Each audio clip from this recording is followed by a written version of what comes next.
Olá pessoal, tudo bom? Hoje nós vamos apresentar um trabalho sobre catalisador heterogêneo de dióxido de titânio, que foi desenvolvido por esse acadêmico que vos fala, Guilherme Batista, e Tailine Fábio. Então, dos tópicos que vão ser abordados nesse trabalho estão a descrição e principais características do dióxido de titânio, formas de obtenção e síntese, e a aplicação. Então, para dar uma introdução sobre a descrição do produto, ele é um catalisador mássico, natural e inorgânico, e segundo os autores Vittoretti, o dióxido de titânio é um material com um futuro bastante promissor na área da ciência de materiais. Ele é um óxido semicondutor, normalmente estudado pelos interesses em suas propriedades físicas e químicas, com a sua abundância, baixa toxicidade, alta fotossensibilidade com irradiação, resistência à corrosão, boa fotoestabilidade, baixo custo, entre outros fatores. Então, das principais características do produto, segundo Brisco, o seu estado físico é sólido, sua aparência é branca a esbranquiçada, ele é inodor, o pH varia em torno de 6,5 a 8, a taxa de evaporação é insignificante, seu ponto de ebulição é entre 4.532 a 5.432 Fahrenheit. O ponto de congelamento de fusão é em torno de 3.326 a 3.362 Fahrenheit. Ele é insolúvel em água e sua densidade varia em torno de 3,84 a 4,26. E o seu peso molecular é 79,8788. Segundo os autores Vittorelli et al. 2017, ele é um semicondutor transparente à luz visível, possui um alto índice de refração e possui uma banda proibida larga, quando se comparado aos outros óxidos que também são utilizados para aplicação em células solares, como o óxido de zinco e o dióxido de estânio. Ele pode ser encontrado na natureza sob a forma de 3 diferentes polimorfos, anatase e rutilo, que possuem uma estrutura tetragonal, e a bruquita, com uma estrutura ortorrômbica. Aqui encontramos as microscopias eletrônicas de varredura dos 3 polimorfos de dióxido de titânio. Na fase anatase, imagem A, na fase rutila, imagem B, e na fase bruquita, imagem C. A fase mais estável termodinamicamente é o rutilo, que pode ser obtido a partir da conversão da anatase em temperaturas elevadas.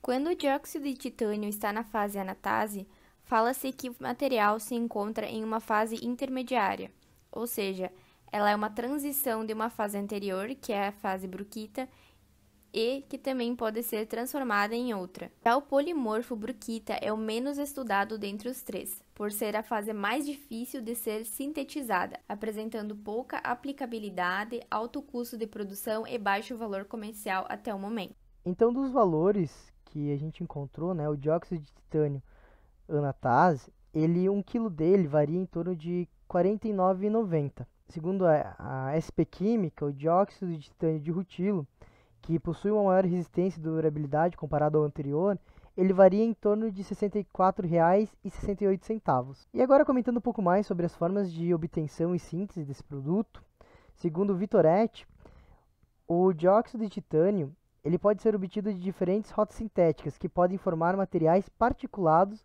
nanoestruturados, filmes e até mesmo cristais. Os métodos mais empregados são na fase gasosa, que é a deposição química de vapor. Segundo ele, essa deposição química é um processo onde os constituintes químicos eles reagem na forma de vapor, próximo ou sobre o substrato aquecido, para formar um depósito de sólido. Nesse processo, existem inúmeras reações, incluem a decomposição térmica, redução em hidrólise, oxidação e nitratação, e os métodos mais importantes para essas reações são as ativações térmicas, ativação por plasma e a ativação por fótons. E segundo Phillips, o crescimento de filmes finos de dióxido de titânio pode ser feito em uma única etapa por meio de técnicas de decomposição, utilizando como precursor o tetraisopropóxido de titânio como fontes de oxigênio quanto de titânio. Também das formas empregadas tem algumas sínteses que envolvem a fase líquida. Um exemplo é o método Sol-Gel, que segundo Anton é um processo que se caracteriza por uma rota de síntese de materiais onde em um determinado momento ocorre uma transição do sistema Sol para o sistema gel. E ele se baseia no preparo e manipulação controlada de suspensões coloidais, que são partículas de dimensão nanométrica, o que pode gerar uma ampla variedade de composições e morfologias pela variação de alguns parâmetros experimentais, como concentração do precursor e temperatura do processo. Nele ocorrem a relação de hidrólise e condensação do precursor para a formação de partículas de tamanho coloidal e, posteriormente, a formação de rede tridimensional, que seria o gel. E ele é amplamente utilizado para a síntese de nanopartículas por ser uma técnica viável ambientalmente. Ela também é de baixo custo, que também possibilita a obtenção de pós em escalas nanométricas, distribuição de tamanhos estreita e com homogeneidade química satisfatória. Os benefícios dessa síntese de nanopartículas de dióxido de titânio pelo método Sol-Gel também inclui a obtenção de cristais nanométricos com alta pureza em baixas temperaturas.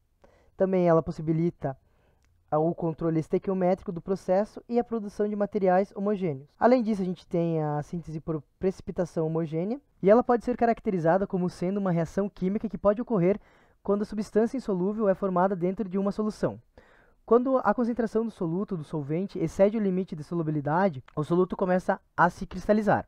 A cristalização ocorre em duas fases, que recebe o nome de nucleação e crescimento. Também a gente pode citar a síntese hidrotérmica, que, segundo Farias, é uma técnica de síntese que usa a autoclave para a realização das reações químicas, que mantém a temperatura acima da temperatura e pressão ambientes para sintetizar o produto. Também a gente pode citar, então, o método Pecini, onde, segundo Farias, o método Pecini, também chamado método dos precursores polimétricos, envolve a capacidade que alguns ácidos orgânicos hidrocarboxílicos possuem para a formação de quelatos com a maioria dos cátions, sendo que, quando o álcool polihídrico é adicionado aos quelatos, sob aquecimento e agitação, ocorre a formação de um éster devido à condensação entre o álcool e o quelato ácido.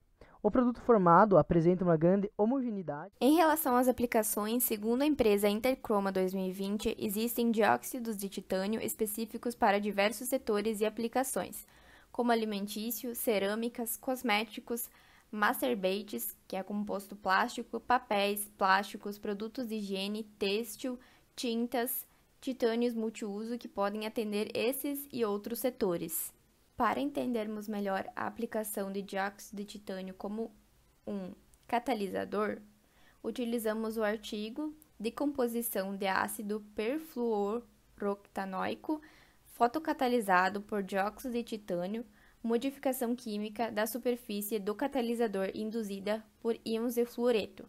Os autores Sansotera et al. 2013. Para entendermos melhor o que é o ácido, ele é utilizado no fábrico de embalagens para alimentos, de plástico e de têxteis, no tratamento de couro, no fábrico de PTFE, substância antiaderente usada em utensílios de cozinha e muitos outros produtos.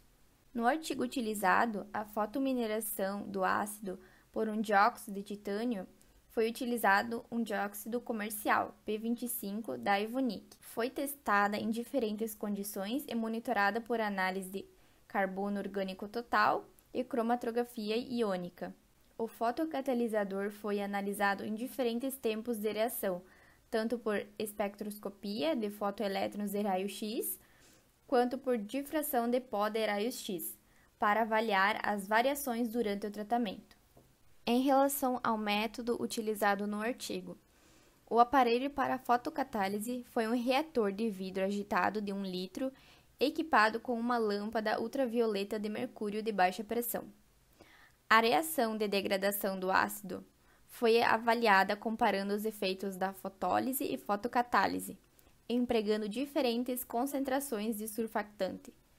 A concentração do catalisador e o poder de irradiação da lâmpada ultravioleta foram variados para testar a reação de degradação em diferentes condições. Como conclusão do artigo, as maiores taxas de degradação foram obtidas trabalhando com concentração de ácido inferior à concentração micelar crítica, utilizando como fotocatalisador dióxido de titânio nanométrico na concentração de 0,66 e alto poder de radiação. Já o uso de uma concentração de dióxido de titânio mais alta levou a piores resultados, uma vez que nessas condições o fenômeno de espalhamento foi aumentado, afetando o desempenho do catalisador. Como conclusão do trabalho, no geral, observou-se que o catalisador de dióxido de titânio é sintetizado principalmente pelo método Sol-Gel e é utilizado em fotocatálise para remoção de corantes, desinfecção, remoção de compostos, tratamento de efluentes, tratamento de água, ar e entre outros. Para obter-se um bom rendimento do catalisador, deve-se utilizar concentrações adequadas e um comprimento de onda que seja favorável ao catalisador. Referências. Muito obrigada.